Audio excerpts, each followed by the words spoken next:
obviously this is an ongoing process. We've had an opportunity to watch these players for the last year, most of the freshmen and younger players up at the top anyway.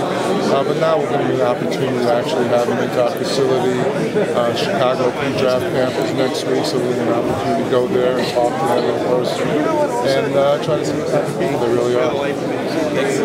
Hi Ernie, what's the sense here after the lottery? A disappointment at all? No, not at all. I think we're just about where we're supposed to be. You know, one team jumped up, and that was New Orleans, and everybody stayed where they were supposed to be. So if you couldn't get the #1 pick, obviously everybody wanted to get that pick, but there's a group of another 5 or 6 players that probably can go anywhere from 2 to 6 or 7, and we'll get our pick of one of those players. So we feel like we're going to add a nice piece to our team next year. You've shown in the past that you're not afraid to make a trade on draft night.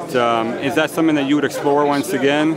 Well, I think we're in a real good position right now at the #3 spot, and we'll have a choice of some pretty good players. And in all likelihood, we're going to keep that pick, but you never say never. If something comes up where it's really enticing, where it could really help us in different ways, that's something we may look at. But in all likelihood, we'll make that pick. Right.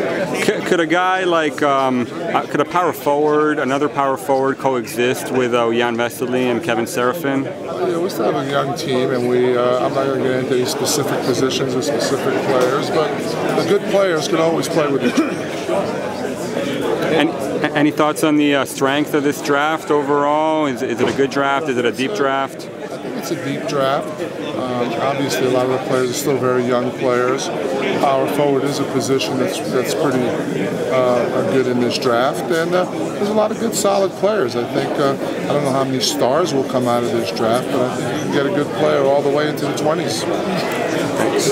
Ted was saying that you were considering making a move in free agency, and I was just wondering how your high-tech scouting kind of plays into your decision-making there. Well, there's a lot of different tools that we use as far as evaluating free agents and evaluating players in general. So that's a very good tool, a very important tool that we try to take advantage of.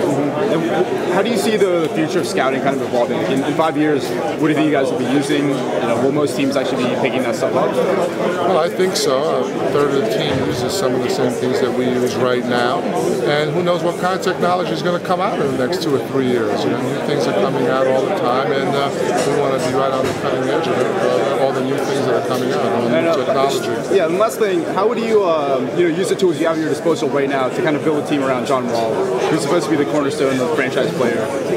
How do you see yourself and Ted kind of filling the needs of the team around us? Well, first we have to see what type of opportunities are out there. There's different ways to improve the team, whether it's through the draft, whether it's through free agency, whether it's through trades, whether it's through player development and players getting better that you already have. So there's a lot of different ways, and we're going to explore all our options.